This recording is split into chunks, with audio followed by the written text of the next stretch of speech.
Assalamualaikum. Bagaimana kabarnya hari ini anak-anak? Mudah-mudahan dalam keadaan baik ya. Hari ini kita akan belajar kenampakan alam dan buatan, persebaran flora dan fauna, serta cuaca dan iklim di Indonesia. Selamat belajar. Sesuatu yang terjadi di muka bumi ini terbagi ke dalam dua. Ada kenampakan alam dan juga kenampakan buatan.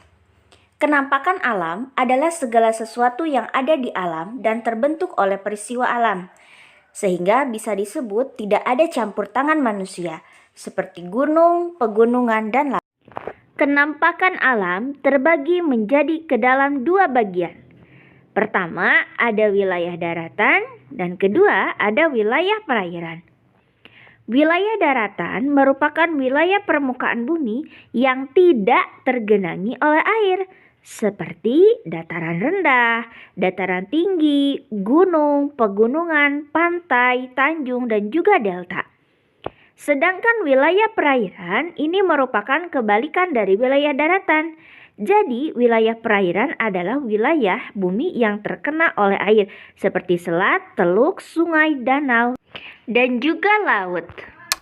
Apakah yang dimaksud dengan dataran tinggi dan dataran rendah? Dataran tinggi atau pegunungan merupakan bagian permukaan bumi yang mendatar dan terletak pada ketinggian lebih dari 600 meter di atas permukaan laut. Dataran tinggi itu sendiri dikelilingi oleh perbukitan dan pegunungan serta memiliki curah hujan lebih tinggi dari dataran rendah. Biasanya, daerah yang berada di dataran tinggi memiliki suhu yang lebih dingin. Dataran rendah merupakan bagian permukaan bumi di daerah rendah dan biasanya mendekati daerah pantai atau laut, sehingga curah hujannya lebih rendah. Seperti contohnya dataran rendah Madiun, dataran rendah pantai utara Jawa Barat, dataran rendah pantai selatan Kalimantan, dataran rendah pantai timur Sumatera, serta dataran rendah Surakarta. Nah, sekarang apa bedanya gunung dengan pegunungan? Coba tebak, siapa yang tahu? Baiklah, Miss Alice bantu jawab ya. Pegunungan merupakan barisan yang terdapat di dataran tinggi yang saling berhubungan dan tidak terdapat dapur magma. Dengan kata lain, ini seperti gunung tapi bukan gunung. Nah, sedangkan gunung adalah bagian dari permukaan bumi yang lebih tinggi daripada daerah sekitarnya. Sekarang kalian sudah bisa membedakan kan mana gunung, mana pegunungan? Baiklah, sekarang kita coba bedakan apa itu tanjung dan apa itu teluk. Tanjung adalah daratan yang menjorok ke laut, sedangkan teluk adalah lautan yang menjorok ke daratan.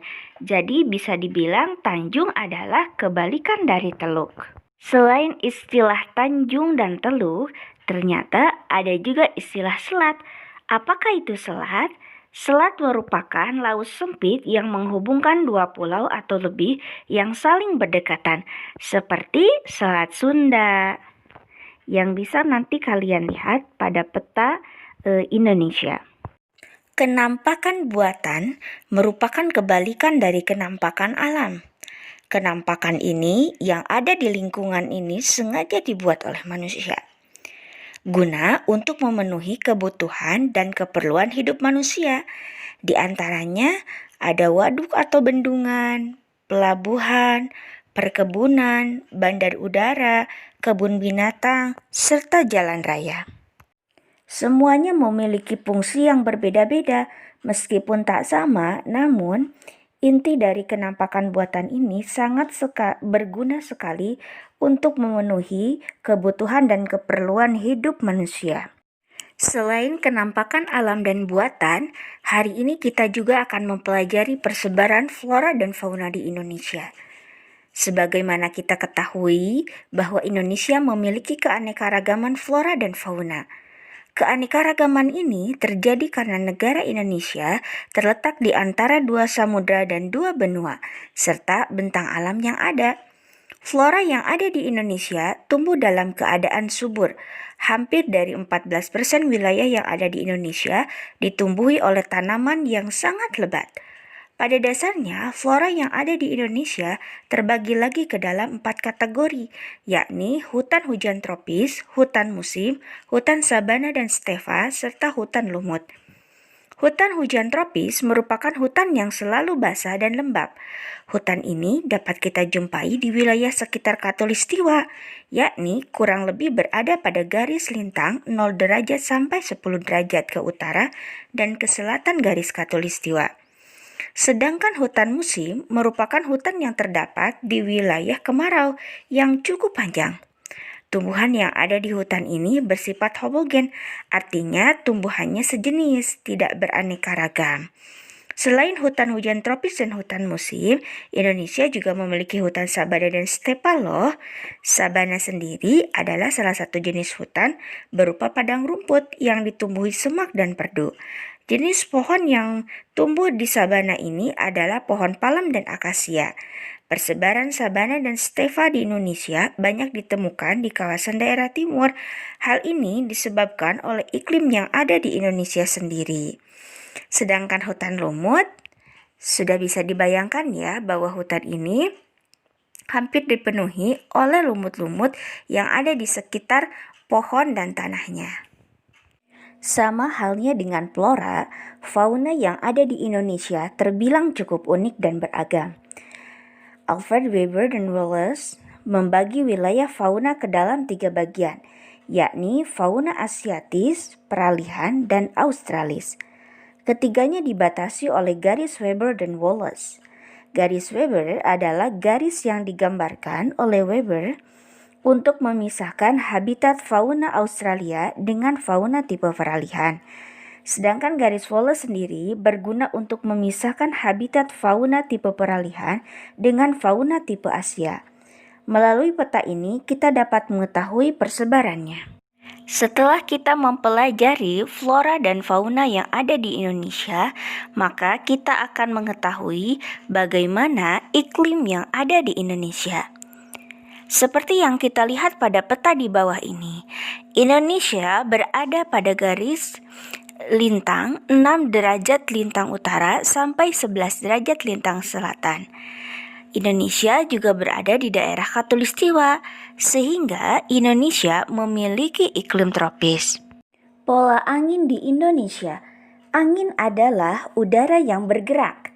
Angin bergerak dari daerah yang bertekanan tinggi menuju daerah bertekanan rendah. Jenis angin yang ada di Indonesia terbagi menjadi 3 bagian. Ada angin musim, angin lokal, dan juga angin fon. Angin musim sendiri ada 2 macam, yakni angin musim barat dan juga angin musim timur. Angin musim barat bergerak dari Asia menuju Australia yang melewati Samudra Hindia. Angin musim barat banyak membawa uap air sehingga menyebabkan musim hujan. Biasanya angin ini bertiup antara bulan September sampai Maret. Sedangkan angin musim timur bergerak dari benua Australia menuju Samudra Hindia. Angin ini bersifat kering sehingga menyebabkan musim kemarau di Indonesia. Biasanya angin ini bertiup antara bulan Maret sampai dengan bulan September. Jenis angin yang kedua yakni angin lokal. Angin ini hanya terjadi di suatu tempat tertentu saja. Jadi sifat angin ini lebih khusus kejadiannya. Tidak semua tempat ataupun daerah dapat mengalami hal yang sama. Berdasarkan tempatnya, angin tersebut dapat dibedakan sebagai berikut. Ada angin laut, angin yang berhembus dari laut menuju darat. Angin ini terjadi pada siang hari. Ada juga angin darat. Angin ini bertiup dari darat menuju laut. Angin ini terjadi pada malam hari. Angin laut dan angin darat ini biasanya digunakan oleh nelayan untuk berlayar dan pulang dari berlayar. Jenis angin yang ketiga yakni angin gunung. Angin ini berhembus dari puncak gunung menuju ke lembah. Angin ini terjadi pada malam hari.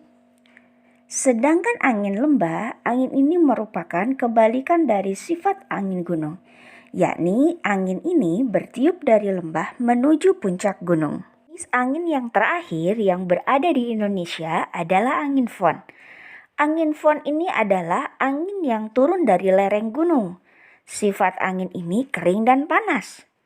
Angin sendiri terbagi ke dalam 4 golongan, yakni angin kumbang yang terjadi di Tegal dan Cirebon, angin gending yang terjadi di Pasuruan dan Probolinggo, Jawa Timur, angin puting beliung dan bahorok yang terjadi di Medan, Sumatera Utara, serta angin wambrau yang terjadi di Biak, Papua. Wah, ternyata angin Fon ini ternyata tidak dialami di daerah-daerah lain. Angin ini hanya terjadi pada daerah tertentu saja. Demikian pembelajaran tematik untuk hari ini. Semoga bermanfaat. Sampai bertemu di video pembelajaran selanjutnya. Assalamualaikum.